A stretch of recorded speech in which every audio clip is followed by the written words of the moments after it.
Hello and good morning to everyone, welcome to Wise learning platform. तो आज हम इस वीडियो के अंदर जो हमारी एनसीईआरटी जियोग्राफी की 7th क्लास की बुक है उसका 4th चैप्टर है एयर। तो इस 4th चैप्टर को हम इस वीडियो के अंदर पढ़ने वाले हैं। तो इस चैप्टर में मेनली हमें किन किन चीज़ों के बारे में स्टडी करना है, किन किन टॉपिक्स के बारे में पढ़ना है। तो atmosphere, composition of atmosphere, structure of atmosphere, weather, climate और इसके अलावा कुछ बेसिक टर्मिनोलॉजीज हैं जो आप ऑलरेडी इंट्रोड्यूस हो चुके हो। उन टर्मिनोलॉजीज़ के बारे में हमें स्टडी करना है। तो एटमॉस्फेयर भी आप ऑलरेडी इस वर्ड से इंट्रोड्यूस हो चुके हो प्रीवियस वीडियोज़ के अंदर, प्रीवियस लेक्चर्स के अंदर। और इस लेक्चर को भी हम इस एटमॉस्फेयर से ही स्टार्ट करने वाले हैं कि एटमॉस्फेयर क्या होता है। तो आपको पता है जो हमारी अर्थ है, जिस इमेज के अंदर आप लोगों को दिखाई दे रहा है, ये क्या हमारी अर्थ है। और इस अर्थ के ऊपर जो आपको ये ब्लू ब्लू पोर्शन दिखाई दे रहा है ना, ब्लू लाइट सी दिखाई दे रही है, ये दैट इज एटमॉस्फेयर। ओके, जो अर्थ का सरफेस है उससे एक लिमिटेड हाइट तक ही हमारा जो एटमॉस्फेयर है वो एग्जिस्ट करता है। और कितनी हाइट तक एग्जिस्ट करता है वो भी हम जब स्ट्रक्चर ऑफ एटमॉस्फेयर पढ़ेंगे तब मैं बताने वाला हूँ आपको कि जो हमारा एटमॉस्फेयर है वो किस हाइट तक एग्जिस्ट करता है। तो जो हमारा अर्थ का सरफेस है, जहाँ पे आपको लाइट्स नज़र आ रही हैं, ये क्या है, अर्थ का सरफेस है। और उस अर्थ के सरफेस से कुछ हाइट तक ये जो आपको ब्लू ब्लू लाइट से दिखाई दे रही है दैट इज़ एटमॉस्फेयर। ये क्या है, एयर प्रेजेंट है अर्थ के चारों तरफ, इसी को क्या बोलते हैं, एटमॉस्फेयर। और इस एयर के अंदर कौन कौन सी गैसेस प्रेजेंट है, कंपोजिशन ऑफ एयर के अंदर देखेंगे हम। तो एटमॉस्फेयर क्या होता है, our earth is surrounded by a huge blanket of air. जो हमारी अर्थ है उसको हमने क्या कर रखा है, एक बड़े से ब्लैंकेट से, किस चीज़ का ब्लैंकेट है, वो एयर का ब्लैंकेट है, उससे कवर किया हुआ है।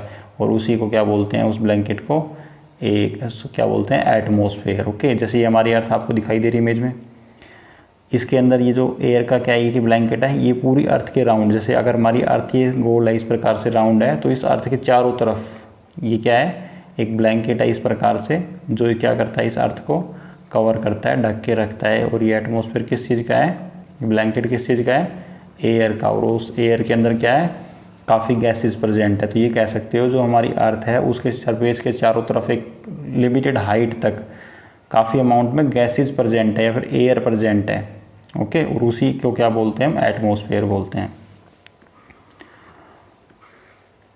ये इमेज मैंने इसलिए लगाई ताकि चीज़ें थोड़ा सा ईजिली आप लोगों को समझ आ सके कि एटमॉस्फेयर होता क्या है। देखो अभी आपको एक लिमिटेड हाइट तक ही दिखाई दे रहा है, यहाँ पे आप लोगों को ब्लैक ब्लैक जो एरिया नज़र आ रहा है, मतलब यहाँ पर क्या एटमॉस्फेयर प्रेजेंट नहीं है, यहाँ पर क्या नहीं है, एयर नहीं है, मतलब यहाँ पर क्या नहीं है, एटमॉस्फेयर नहीं है। तो जब हम अर्थ के सरफेस से आसमान में, स्काई के अंदर एक लिमिटेड हाइट तक ही जाते हैं तभी हमें क्या मिलती है, एयर प्रेजेंट होती है। उसके बाद क्या हो जाती है, वो एयर ख़त्म हो जाती है, मतलब वहाँ पर क्या है, एटमॉस्फेयर नहीं है, मतलब एटमॉस्फेयर प्रेजेंट नहीं है वहाँ पर। जैसे ये हमारी अर्थ है, अब जो अगेन दूसरी इमेज दे रखी है इसके अंदर आप देखो, ये हमारी जो अर्थ है, इस अर्थ के सरफेस है, ये हमारी अर्थ का क्या सरफेस है, जिसमें मैंने भी सर्कल किया है, ये क्या अर्थ का सरफेस है।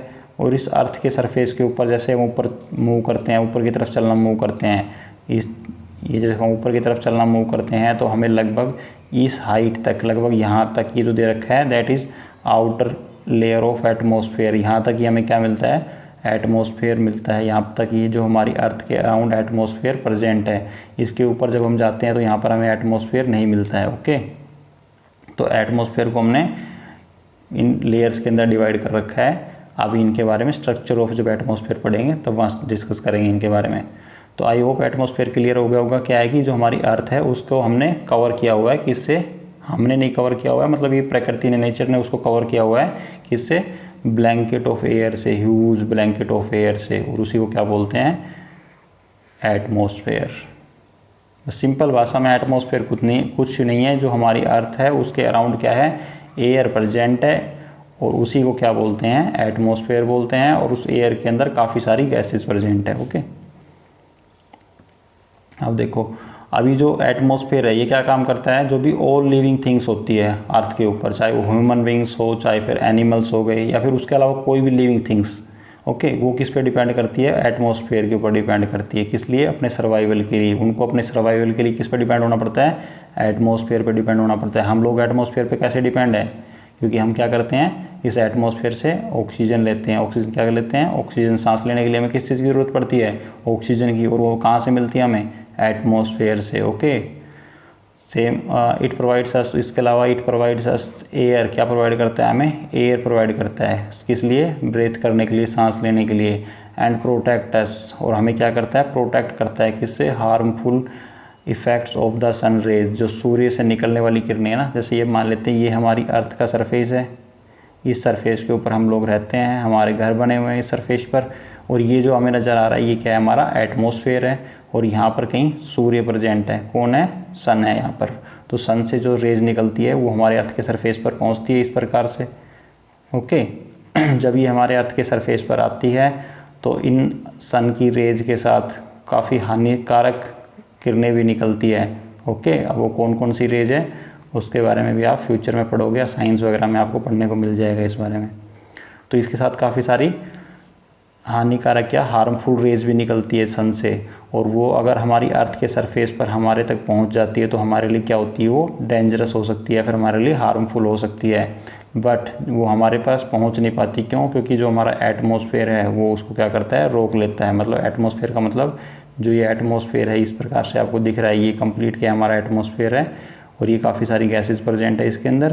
तो ये क्या करती हैं, उस हानिकारक रेज को, उन हार्मफुल रेज को क्या करती है, अर्थ के सरफेस पर पहुंचने से रोक लेता है। कौन, जो हमारा एटमॉस्फेयर है वो सन से निकलने वाली हार्मफुल रेज को अर्थ के सरफेस पर पहुंचने से रोकता है। तो इसलिए क्या करता है, ये एटमॉस्फेयर हमें प्रोटेक्ट करता है, किससे, harmful effects of the sun rays, सूर्य की जो हार्मफुल इफ़ेक्ट्स, जो हानिकारक जो किरणें होती है उससे हमें प्रोटेक्ट करता है। ओके,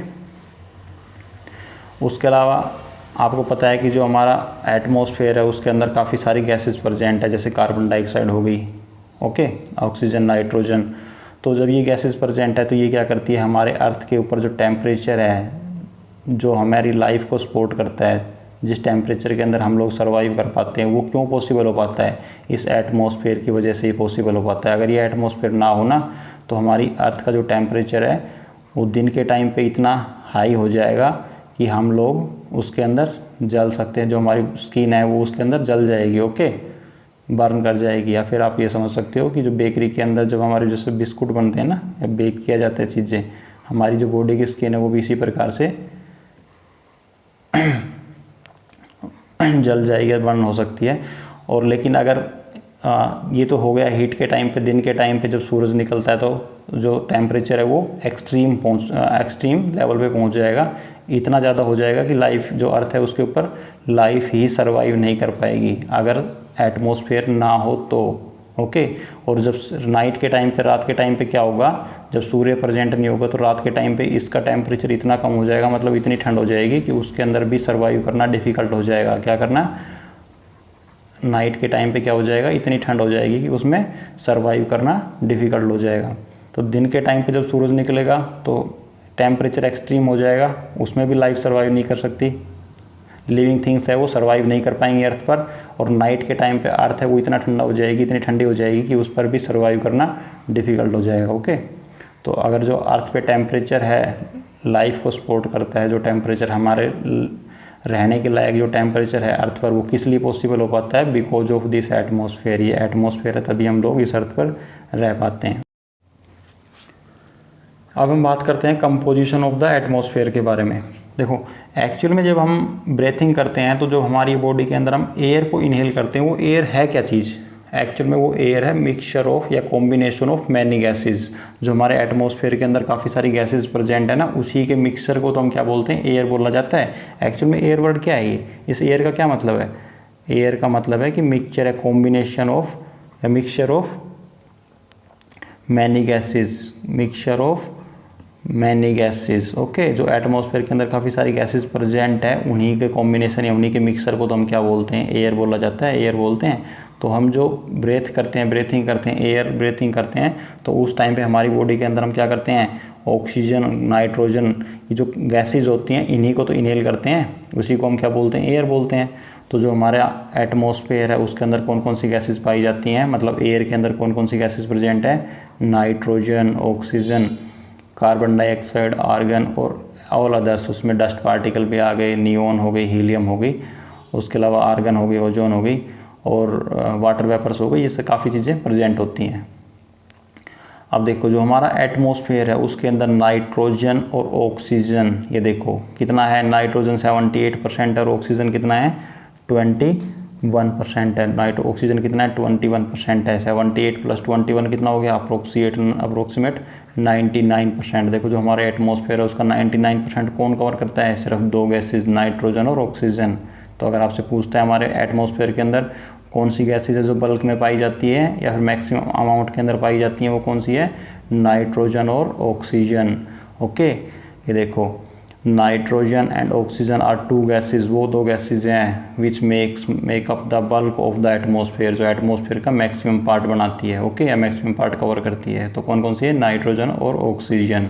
उसके अलावा हमारे एटमॉस्फेयर के अंदर और कौन कौन सी गैसेज पाई जाती हैं, carbon dioxide, helium, ozone, argon, hydrogen are found in lesser quantity, ये कम क्वांटिटी के अंदर पाई जाती है। कम क्वांटिटी मतलब ये सभी मिलके कितना है, 1% है हमारे एटमॉस्फेयर का, सभी मिलकर 1% है। सेपरेट पार्ट भी आपके सामने लिखा हुआ है। कार्बन डाइऑक्साइड कितनी पाई जाती है, 0.03%, आर्गन कितना है 0.93%, और ऑल अदर्स रिमेनिंग जो बच गई वो 0.04। इन ऑल अदर्स के अंदर कौन कौन है, ओजोन हो गया, हीलियम हो गया, वाटर वेपर्स हो गए और कुछ डस्ट पार्टिकल्स वगैरह हो गए, वो सबको मिला के कितने हैं 0.04%।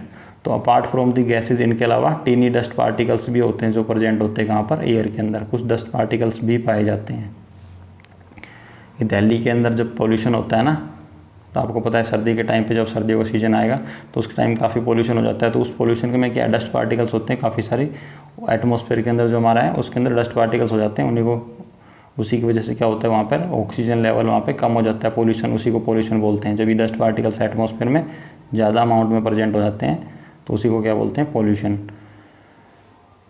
अच्छा, नाइट्रोजन हो गया, ऑक्सीजन। तो हमारा जो एटमॉस्फेयर है वो मैक्सिमम किससे कवर्ड होता है, मैक्सिमम पार्ट कौन कवर करता है, कौन कौन सी गैसेज कवर करती हैं, ऑक्सीजन और नाइट्रोजन। नाइट्रोजन 78% कवर करती हैं और ऑक्सीजन 21%। ओके, अच्छा, जब हम इनहेल करते हैं बॉडी के अंदर तो हम कौन सी गैसेज को इनहेल करते हैं, एक्चुअल में हम पढ़ते हैं कि हम ऑक्सीजन को इनहेल करते हैं, बट एक्चुअल में क्या होता है, जब हम ब्रीथिंग करते हैं तो हमारी बॉडी किसको इनहेल करती है, ऑक्सीजन प्लस नाइट्रोजन दोनों को इनहेल करते हैं हम लोग। ओके, और जो ऑक्सीजन है उसको हमारी बॉडी यूज़ कर लेती है, उसको हमारी लंग्स यूज़ करते हैं, बट जो नाइट्रोजन होती है उसको बॉडी हमारी, जो हमारी बॉडी होती है वो क्या करती है, रिलीज़ कर देती है, मतलब एक्सेल कर देती है। क्यों, इसकी रिक्वायर्ड नहीं है, हमारी बॉडी को ज़रूरत नहीं है।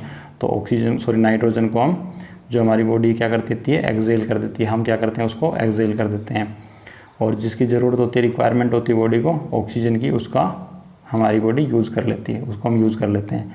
ओके, तो ये पता होना चाहिए जब हम सांस लेते हैं तो उस टाइम पे हम नाइट्रोजन और ऑक्सीजन दोनों को इनहेल करते हैं।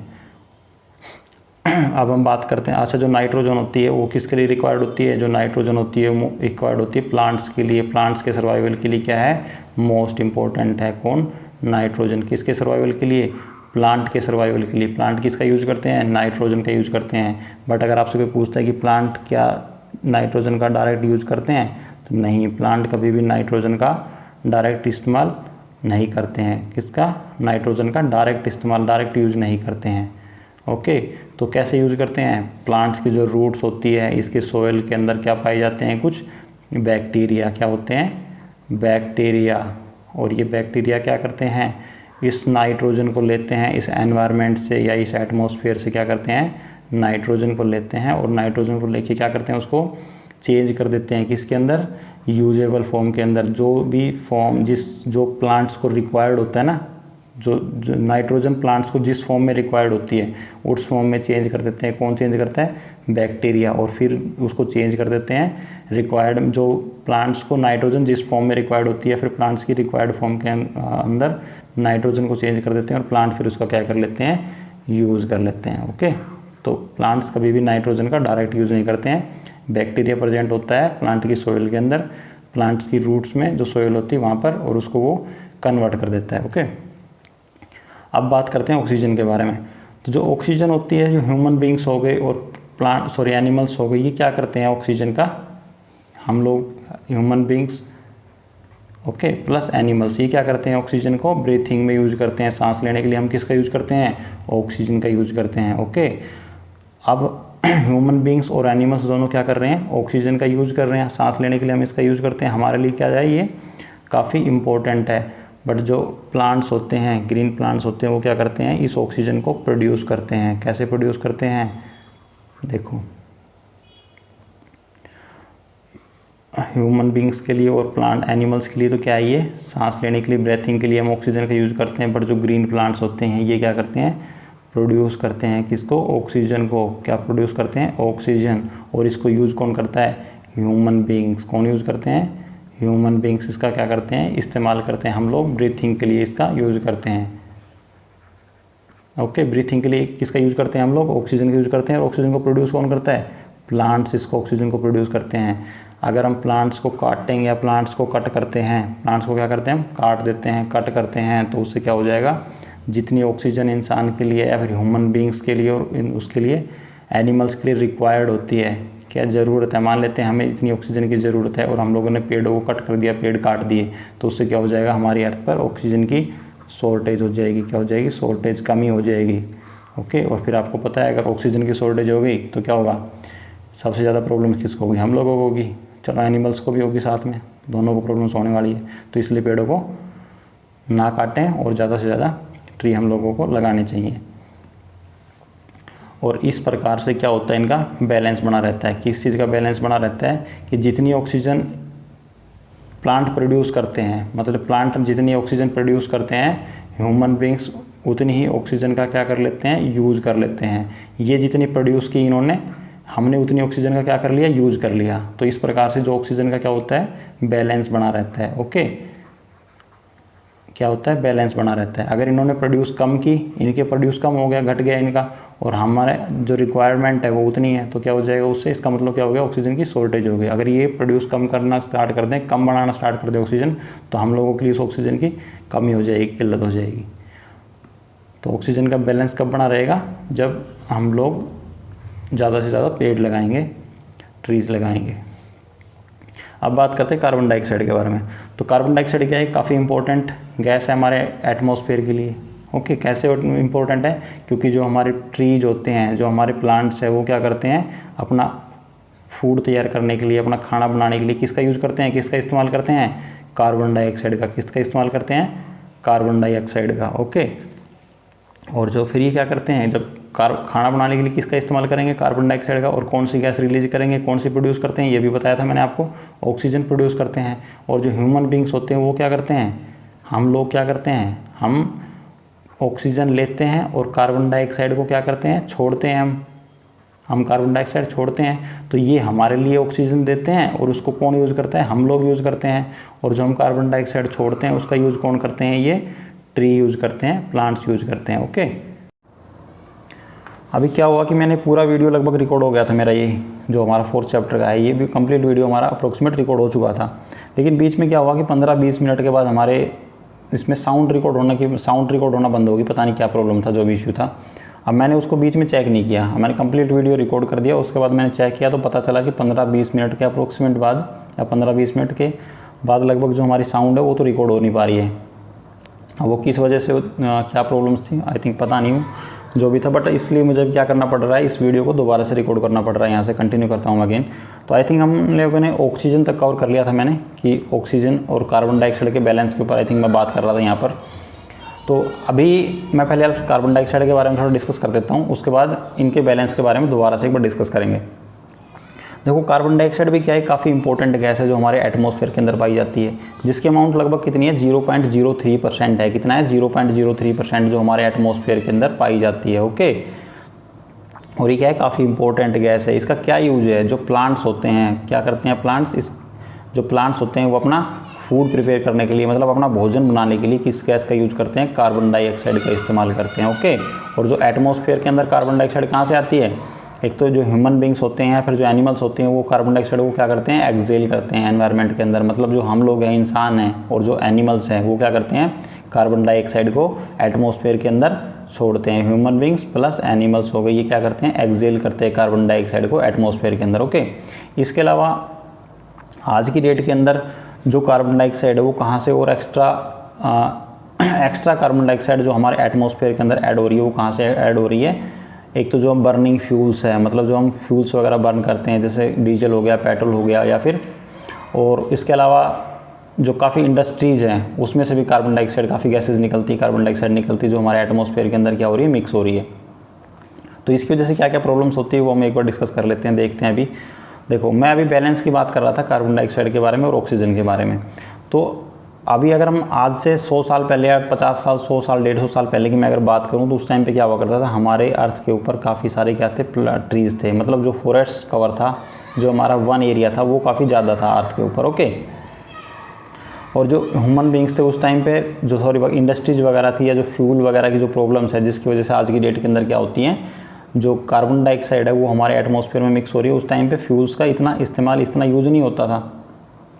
तो उस टाइम पर जो अर्थ के ऊपर कार्बन डाइऑक्साइड के मेन सोर्स थे, कार्बन डाइऑक्साइड कहाँ से आती थी, ओनली एक तो ह्यूमन बींग्स, हम लोग रिलीज करते थे, ओके, हम एक्सेल करते थे, और जो एनिमल्स होते हैं वो कुछ कार्बन डाइऑक्साइड एक्सेल करते थे।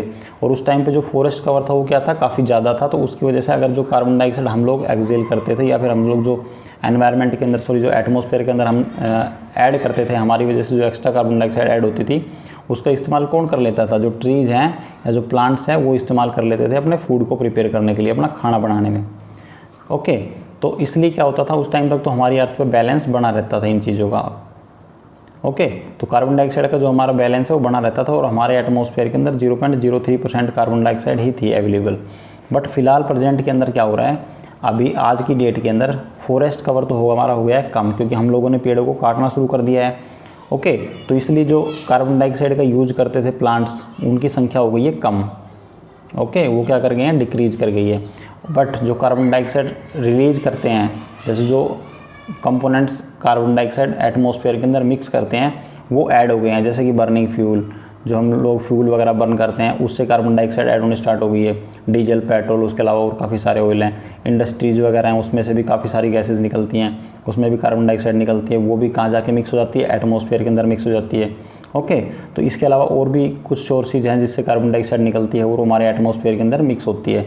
तो जो कार्बन डाइऑक्साइड का रेशियो है हमारे एटमॉस्फेयर के अंदर वो क्या हो गया है, बढ़ गया है, इंक्रीज हो गया है। क्या हो गया है, कार्बन डाइऑक्साइड का रेशियो इंक्रीज हो गया है। और कार्बन डाइऑक्साइड अगर एटमॉस्फेयर के अंदर बढ़ेगी तो उससे क्या होता है, ये मैं आपको एक बार क्लियर कर चुका हूँ पहले प्रीवियस वीडियोज़ के अंदर, फिर भी एक बार डिस्कस कर देता हूँ क्या होगा उससे।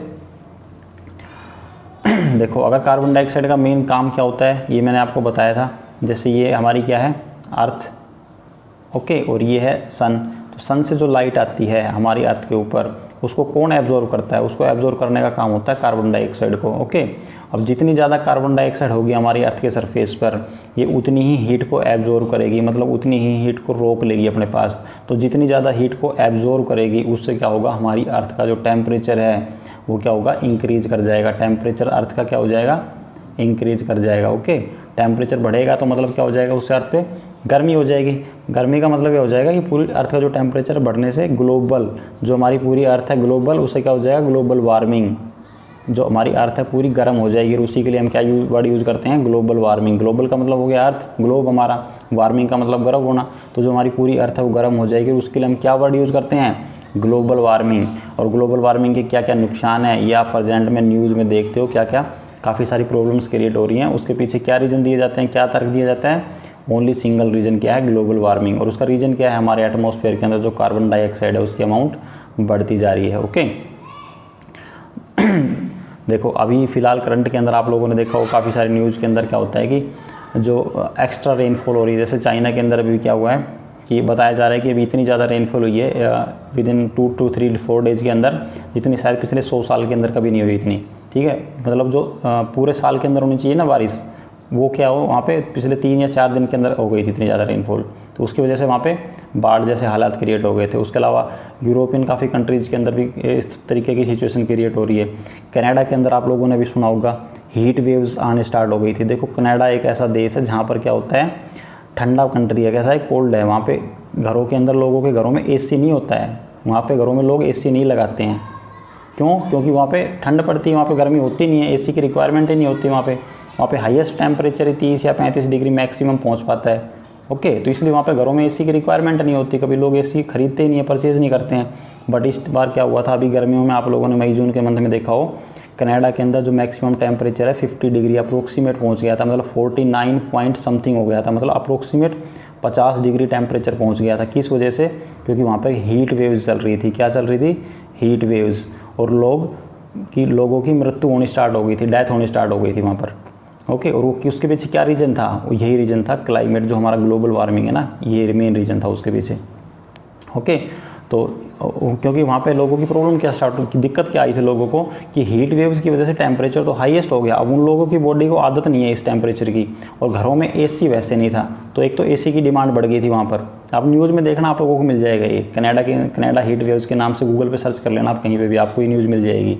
तो लोगों के घरों में एसी नहीं था, लोगों ने एसी परचेज करना स्टार्ट कर दिया। मार्केट के अंदर भी उतना अवेलेबिलिटी नहीं होती चीज़ों की, डिमांड एकदम इतनी ज़्यादा इंक्रीज हो गई थी कि वो डिमांड कंपनियां भी पूरी नहीं कर पा रही थी वहाँ पे। ओके, तो लोगों की एसी की डिमांड ज़्यादा बढ़ गई थी, और रीज़न क्या था? हीट वेव्स, और टेम्परेचर जो उनका कितना पहुँच गया था, 50 डिग्री, अप्रोक्सीमेट 49 डिग्री पॉइंट कितना था, 49 पॉइंट समथिंग था, मतलब लगभग 50 डिग्री के आसपास टेम्परेचर पहुँच गया था वहाँ पर।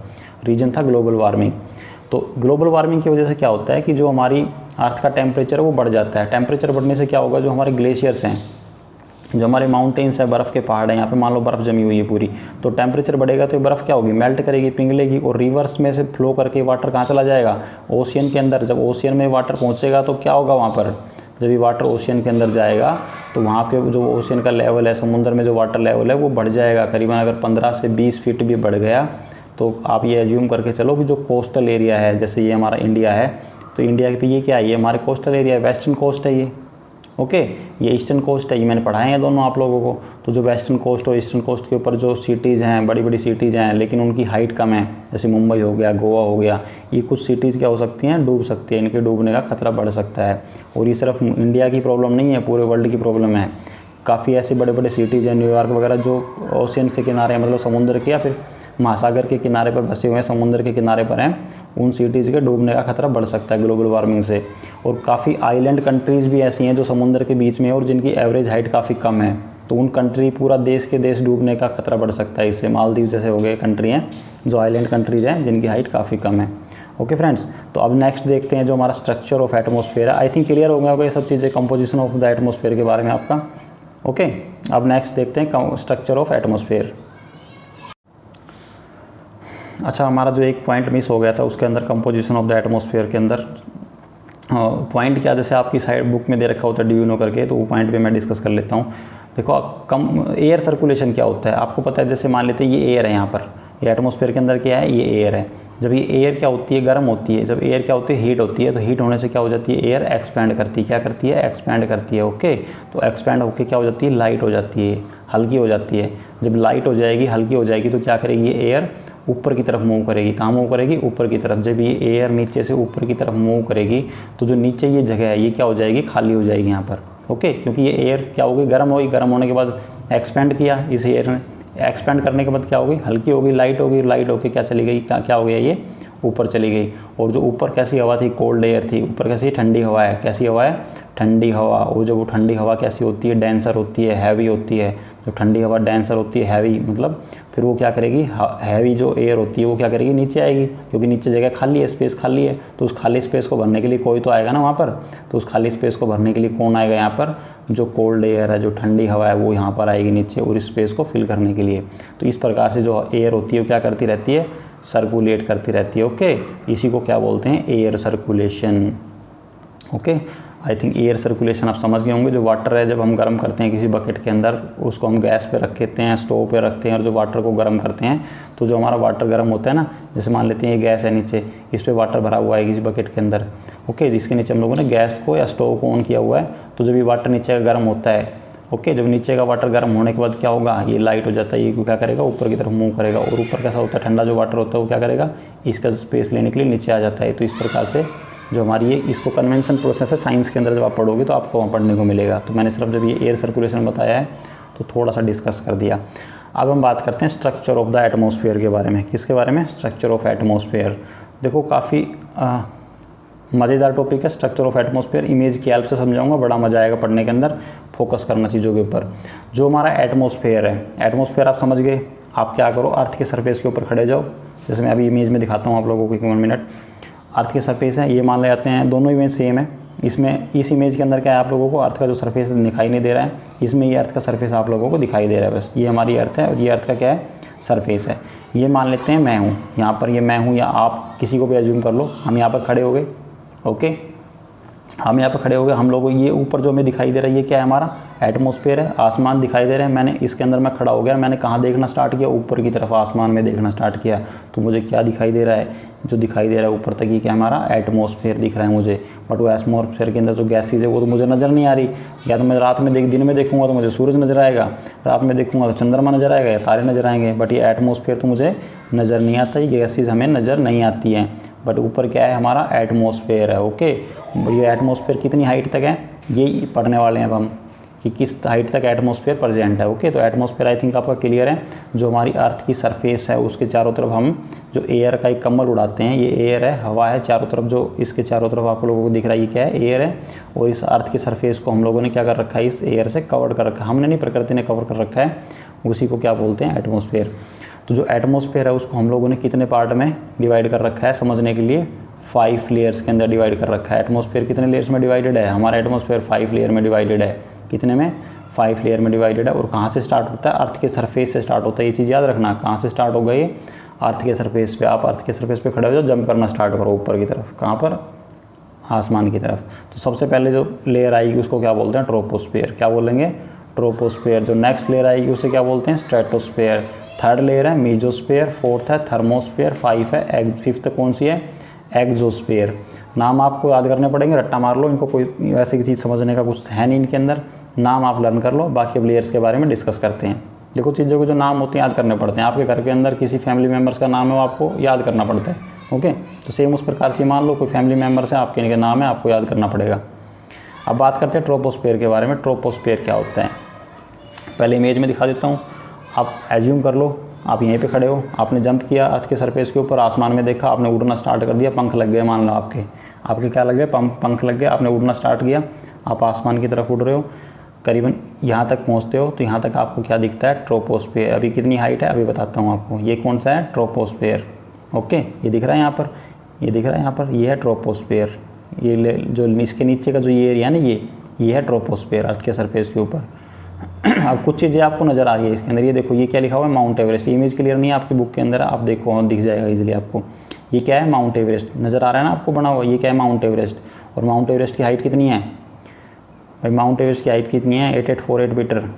ठीक है, वैसे 8850 मीटर हो चुकी है आपकी बुक के अंदर, लेकिन अभी 8848 मीटर मिलेगा क्योंकि एनसीईआरटी की बुक में अपडेट नहीं है। वैसे न्यूज़ का करंट न्यूज़ में है कि 8850 मतलब जो माउंट एवरेस्ट की हाइट है वो 2 मीटर लगभग बढ़ चुकी है। ओके, आपकी बुक्स वगैरह में नेक्स्ट 1 ईयर या 2 ईयर में ये चीज़ अपडेट हो जाएंगी। तो ये कौन सा है, ट्रोपोस्फेयर। ओके, कौन सा है, ट्रोपोस्फेयर। यहाँ पे क्लियर दिखाई दे रहा है, यहाँ पे शायद आपकी बुक की इमेज है, इसमें क्लियर नहीं है, आप देख सकते हो। तो ये माउंट एवरेस्ट है, इसकी हाइट है 8848 मीटर। मतलब जो हमारा ट्रोपोस्फेयर है माउंट एवरेस्ट से थोड़ा सा ऊपर है। देखो ये रहा, दिख रहा है ना, ये यहाँ से लाइन जा रही है, लगभग कितनी हाइट है ये देखते हैं अब उस बुक के अंदर, जो हमारा PDF है उसमें देखते हैं। तो जो मैंने हाईलाइट किए हुए हैं ये, ओके, बोल्ड किए हुए हैं लेटर्स, इनको आपको मेन सिर्फ इंपॉर्टेंट पॉइंट ये है, इन पे फोकस करो, बाकी इमेज को ज़रूर याद करो। देखो इमेज इंपॉर्टेंट, जो हमारी इमेज है जिस पे हमने अभी देखा था वो इमेज इंपॉर्टेंट है, उस पर मेन फोकस करो आप लोग। ओके, तो troposphere is the most important layer of the atmosphere. सबसे इंपॉर्टेंट लेयर है एटमॉस्फेयर की, कोई इंपॉर्टेंट बात नहीं है इसके अंदर, इंपॉर्टेंट सभी है, तो इसको भी मान लो। ट्रोपोस्फेयर जो सबसे नज़दीकी है, सबसे ज़्यादा इंपॉर्टेंट है। ओके, इसकी एवरेज हाइट कितनी है, 13 किलोमीटर। एवरेज हाइट जब भी, क्योंकि फिक्स हाइट कैलकुलेट नहीं कर रखी हमने कि एग्जैक्ट आप 13 किलोमीटर चले जाओगे आप बोलोगे ट्रोपोस्फेयर खत्म हो गया, स्ट्रेटोस्फेयर स्टार्ट हो गया, फिक्स नहीं है। देखो कोई भी सिर्फ एवरेज बोला है कि एवरेज हाइट कितनी है, 13 किलोमीटर। एवरेज हाइट कितनी है, 13 किलोमीटर। और जो एयर है जिसमें हम सांस लेते हैं, किसमें, जो सांस लेने के लिए हम एयर का यूज़ करते हैं ना, जो एयर है जिसको हम ब्रेथ करते हैं, सांस लेते हैं, वो इसी ट्रोपोस्फेयर के अंदर एग्जिस्ट करती है। जैसे ट्रोपोस्फेयर से आप स्ट्रेटोस्फेयर में पहुंचोगे, ऊपर वाले के अंदर, सांस लेने के लिए आपको हवा नहीं मिलेगी, वहाँ पे आपको ऑक्सीजन सिलेंडर लेके जाना पड़ेगा वहाँ पर। इसलिए आप लोगों ने देखा होगा जो कभी चंद्रमा पे जाते हैं लोग या मार्स पे जाने की कोशिश कर रहे हैं आजकल, तो सब लोग अपने साथ क्या लेके जाते हैं, ऑक्सीजन सिलेंडर लेके जाएंगे। क्यों, क्योंकि वहाँ पे ऑक्सीजन नहीं मिलती इतना ऊपर, 13 किलोमीटर के बाद ही ऑक्सीजन ख़त्म हो जाती है। फ्लाइट्स के अंदर आप बैठ के जाना, कभी फ्लाइट में बैठ के जाते हो तो वहाँ पे भी उसके अंदर भी ऑक्सीजन कम हो जाती है वहाँ पे भी। ओके, क्योंकि फ़्लाइट की हाइट भी काफ़ी ज़्यादा होती है। फ्लाइट अभी बताएंगे आप लोगों को प्लेन कहाँ पे उड़ता है, कितनी हाइट पे उड़ते हैं, वो भी अभी डिस्कस करने वाले हैं।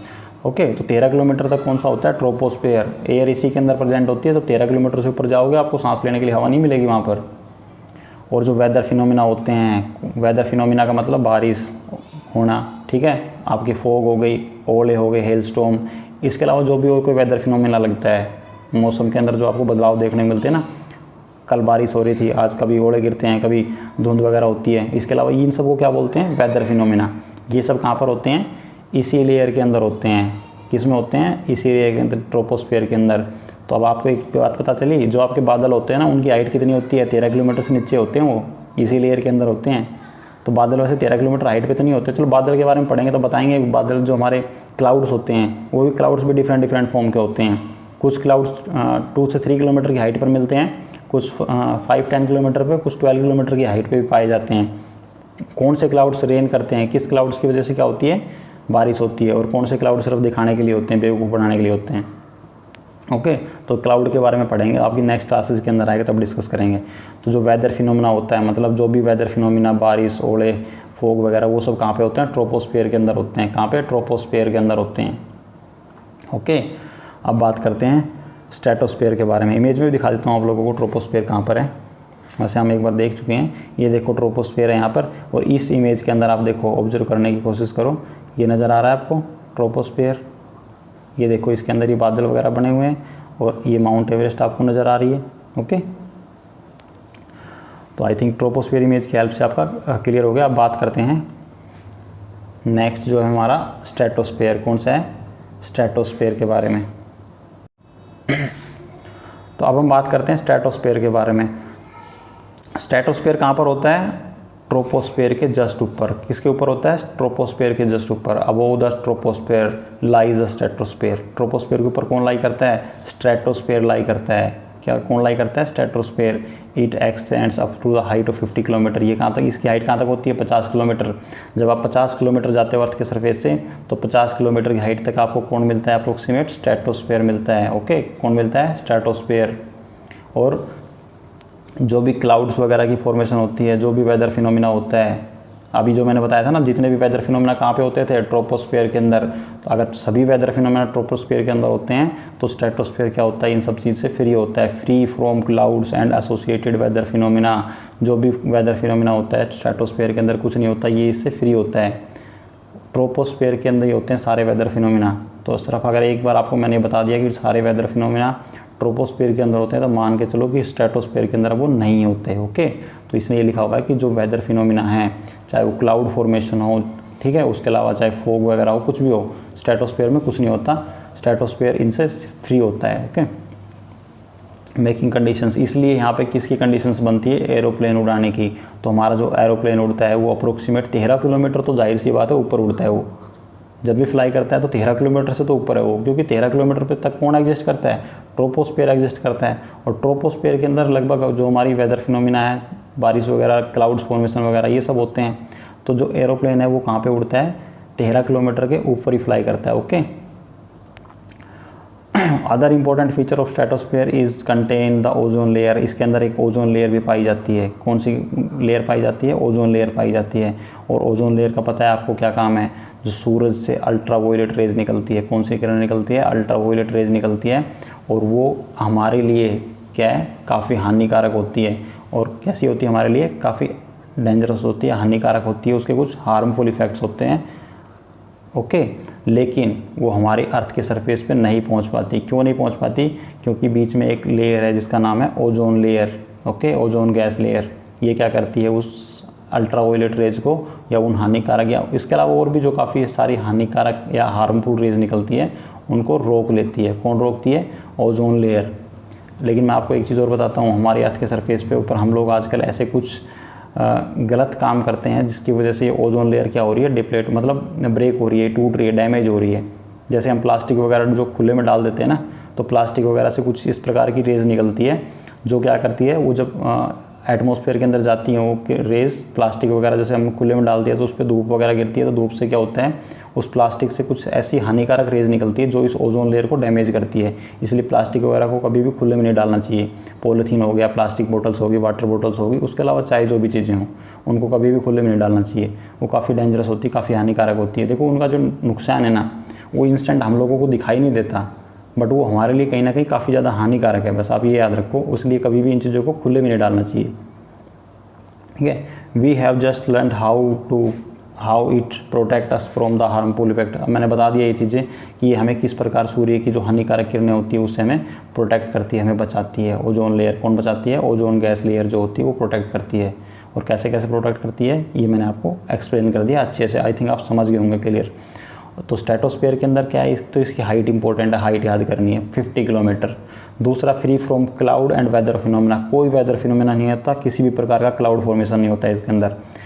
एरोप्लेन इसी के अंदर उड़ते हैं, आपको पता है जब क्लाउड फॉर्मेशन नहीं होता, वेदर फिनोमेना कुछ है नहीं यहाँ पे, तो एरोप्लेन वगैरह के लिए सूटेबल है। तो और लास्ट जो मोस्ट इंपॉर्टेंट है, ओजोन लेयर पाई जाती है इसके अंदर। ये डायरेक्ट क्वेश्चन पूछे जाते हैं आपके एग्जाम्स के अंदर कि ओजोन लेयर कौन से अर्थ के जो स्ट्रक्चर है, हमारी स्ट्रक्चर ऑफ एटमॉस्फेयर है, उसके किस लेयर के अंदर ओजोन गैस पाई जाती है, ओजोन गैस लेयर पाई जाती है। तो स्ट्रेटोस्फीयर के अंदर डायरेक्ट क्वेश्चन पूछे जाते हैं आपके। ऐसा नहीं है छोटे एग्जाम के अंदर, आपके HCS तक के एग्जाम के अंदर सिंपल डायरेक्ट क्वेश्चन पूछे जाते हैं हरियाणा सिविल सर्विसेज के अंदर, या फिर I think Haryana civil services के अंदर तो पूछे जाते हैं। उसके अलावा मान लो और कोई स्टेट PCS वगैरह के अंदर किसी अदर स्टेट के जो सिविल सर्विसेज है उसमें भी डायरेक्ट आई थिंक पूछे जाते हैं सभी के अंदर। अब नेक्स्ट जो हम बात करते हैं वो हमारा मीजोस्फीयर। अब एक बार इमेज की हेल्प से देख लेते हैं स्ट्रेटोस्फीयर कहाँ पर है। ये देखो आप लोगों को दिख रहा है स्ट्रेटोस्फीयर ट्रोपोस्फीयर के ऊपर, ये रहा यहाँ पर है ये स्ट्रेटोस्फीयर। ओके, ये इमेज आपको दिखाई दे रही, ये जो लाइन थी दैट इज़ ये ट्रोपोस्फीयर था, ये जो लाइन आपको नज़र आ रही दैट इज़ स्ट्रेटोस्फीयर। ये कौन सी है? स्ट्रेटोस्फीयर। इसके अंदर आपको एरोप्लेन भी बनाया दिखा रखा है इन्होंने, ये दिखा रखे दोनों साइड, ये इसी के अंदर फ्लाई करते हैं। ओके, उसके अलावा ओजोन लेयर भी इसके अंदर दिखेगी आप लोगों को, ये लिखा हुआ देखो, उसमें ओजोन नहीं है, इस इमेज के अंदर देखो ये लिखा हुआ ओजोन गैस पाई जाती है। इसमें एरोप्लेन भी बना हुआ है, क्लाउड फॉर्मेशन होते हैं, ये आपको याद करना पड़ेगा इसके अंदर। ओके, क्लाउड वगैरह इसके अंदर नहीं बनते हैं। और ये ट्रोपोस्फीयर था, ट्रोपोस्फीयर के ऊपर कौन है? ये स्ट्रेटोस्फीयर। और जो इसके बीच की जो लेयर होती है जो इन दोनों को अलग करती है, इसको क्या बोलते हैं? ट्रोपोपाउज। क्या बोलते हैं? ट्रोपोपाउज। ये आप इसमें आपकी इमेज जो आपकी बुक में देखोगे आपको वहाँ क्लियर मिल जाएगा, TROPOPAUSC। इसकी क्या लिखा हुआ है बीच में जो लिखा हुआ है ना, ये जो एक लेयर है, अगर आपसे पूछता है कोई कि स्ट्रेटोस्फीयर और ट्रोपोस्फीयर को कौन सी लेयर सेपरेट करती है, अलग करती है, तो वो कौन सी है? ट्रोपोपाउज। क्या है? TROPOPAUSC, ट्रोपोपाउज। ओके, आपकी बुक में देख लेना, आपकी इमेज में आपको क्लियर मिल जाएगा ये। अब हम बात करते हैं नेक्स्ट जो हमारी लेयर है कौन सी है? मेसोस्फीयर। मीजोस्फीयर कौन सी है? मीजोस्फीयर। देखो ये ऊपर लिखा हुआ है मीजोस्फीयर।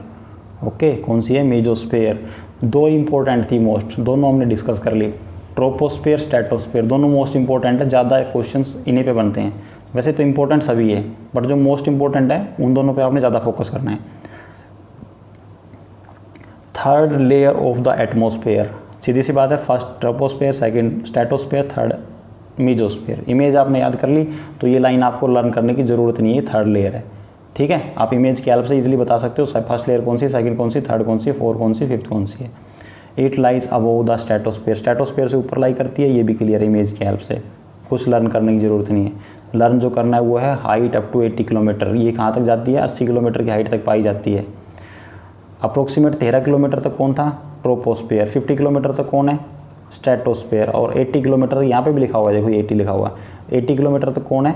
मीजोस्फीयर। ओके, तो मीजोस्फीयर कहाँ तक पाई जाती है? अप्रोक्सीमेट जब हम अर्थ के सरफेस से ऊपर की तरफ उड़ना स्टार्ट करते हैं, अगर भगवान हमें पंख लगा दे, हम ऊपर उड़ना स्टार्ट कर दें और ऊपर की तरफ जाएँ, जब हम 80 किलोमीटर अर्थ के सरफेस के ऊपर पहुँच जाएंगे तो आई थिंक कौन सी लेयर कंप्लीट हो चुकी होगी? वहाँ तक मीजोस्फीयर लेयर हमारी कंप्लीट हो चुकी होगी। तो मीजोस्फीयर लेयर कहाँ तक लाई करती है? अब वो 80 किलोमीटर। ओके, जब हम अर्थ के सरफेस से एटमॉस्फेयर में और स्काई के अंदर, आसमान के अंदर ऊपर की तरफ उठना स्टार्ट करते हैं तो अप्रोक्सीमेट जो 80 किलोमीटर तक हमें जो लेयर मिलती है वह कौन सी है? मीजोस्फीयर।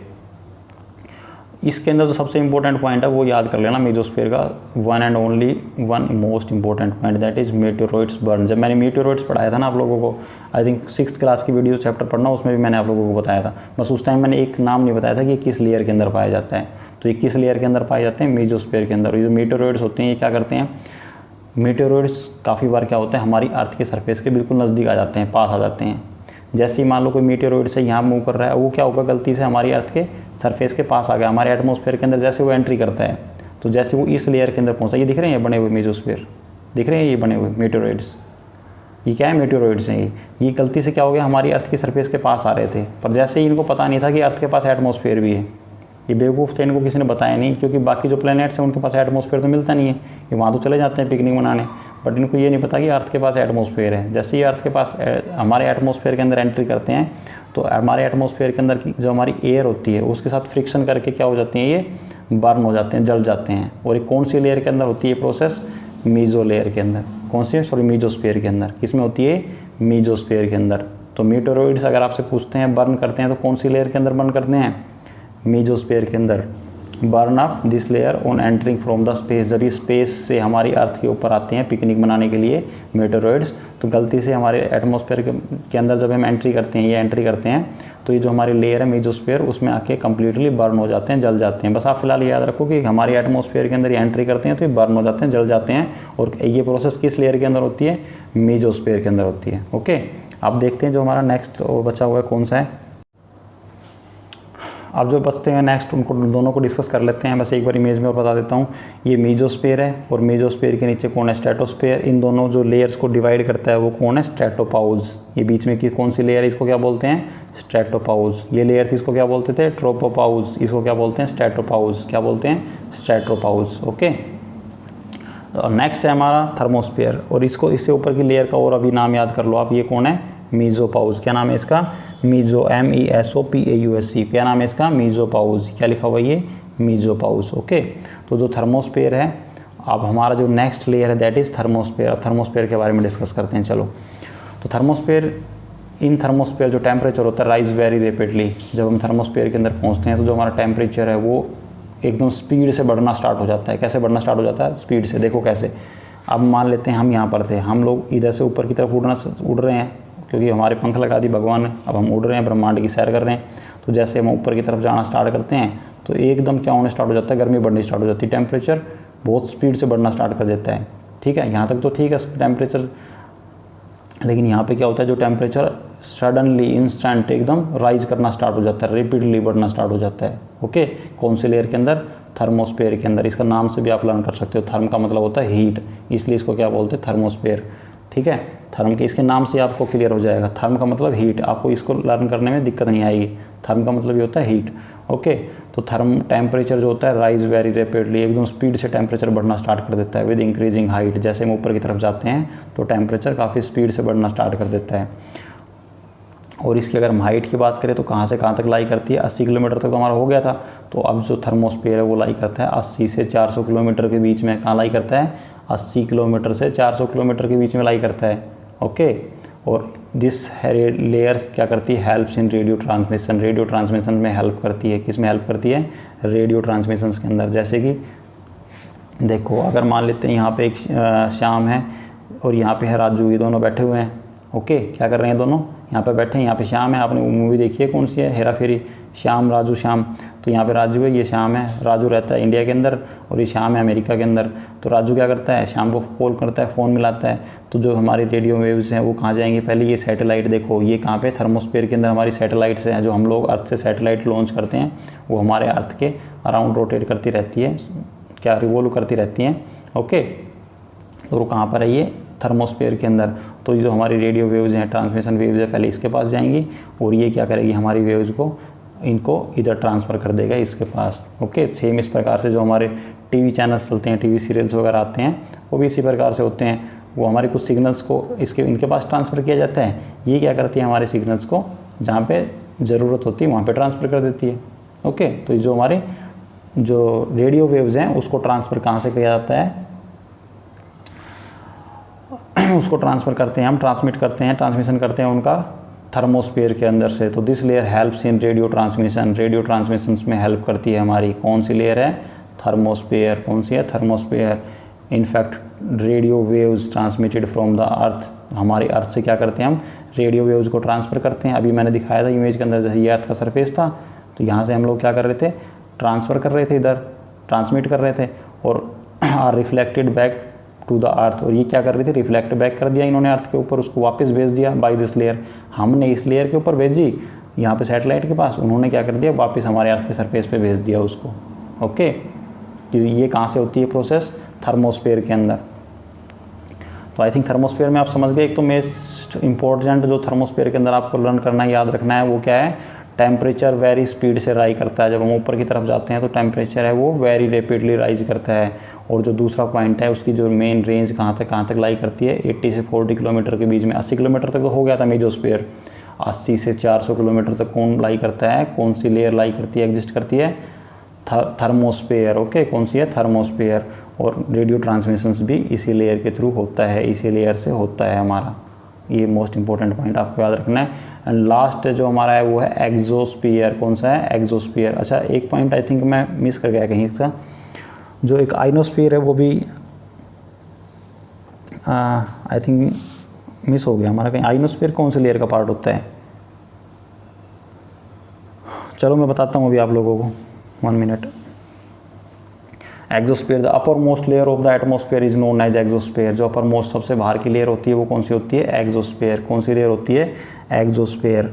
ओके, और जो हमारा एटमॉस्फेयर है, किसमें, एटमॉस्फेयर की जो सबसे आउटर लेयर होती है वो कौन सी होती है, कौन सी है वो, exosphere. Exosphere, this layer has very thin air. इसके अंदर एयर वगैरह काफ़ी कम अमाउंट में पाई जाती है। और जो हीलियम गैसेज है, कौन कौन सी गैसेज है, हीलियम और हाइड्रोजन, ये गैसेज यहाँ पे फ्लोट करती हैं। ओके, स्पेस के अंदर यहाँ से आपके लिए हाइड्रोजन और हीलियम गैसेज यहाँ पे आपको स्पेस के अंदर मिल जाएंगी।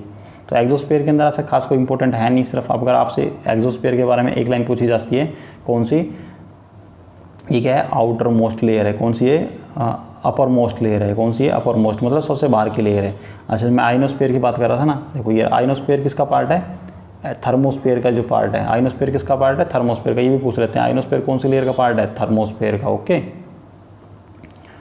हाँ, तो एग्जोस्फीयर के बारे में हो गया। अपर मोस्ट लेयर है, हीलियम हाइड्रोजन गैसेज वगैरह स्पेस के अंदर यहाँ फ्लोट करती है। और इसकी हाइट वगैरह दे नहीं रखी है, क्यों, क्योंकि 400 किलोमीटर तक तो हमारा थर्मोस्फीयर था। अब 400 किलोमीटर से ऊपर जो भी पाया जाता है वहाँ तक एग्जोस्फीयर है। अब कहाँ तक एग्जिस्ट करता है, इन्होंने कोई हाइट दी नहीं है। तो सिर्फ आप ये याद रखो कि थर्मोस्फीयर के बाद मतलब 400 किलोमीटर से अब वो कौन एग्जिस्ट करता है, एग्जोस्फीयर एग्जिस्ट करता है। ओके, तो आई थिंक हो गया हमारा, ट्रोपोस्फीयर हो गया, स्ट्रेटोस्फीयर हो गया, मीजोस्फीयर हो गया, थर्मोस्फीयर हो गया एंड एग्जोस्फीयर। तो एग्जोस्फीयर हो गया यहाँ पर, कहाँ पर है ये, आई थिंक लाइट चली गई मेरी, चलो कोई नहीं, हमारा वीडियो कंप्लीट हो गया वैसे ऑलमोस्ट। तो एग्जोस्फीयर कौन सा है हमारा, सबसे आउटर मोस्ट लेयर है, अपर मोस्ट लेयर है। देखो यहाँ पे भी देख सकते हो, जो हमारा एग्जोस्फीयर कौन सा है, ये अपर मोस्ट लेयर है। कौन सी है, अपर most layer. Okay, I think हमारा स्ट्रक्चर ऑफ एटमॉस्फेयर कंप्लीट हो गया है। अब इसके बाद हम नेक्स्ट देखते हैं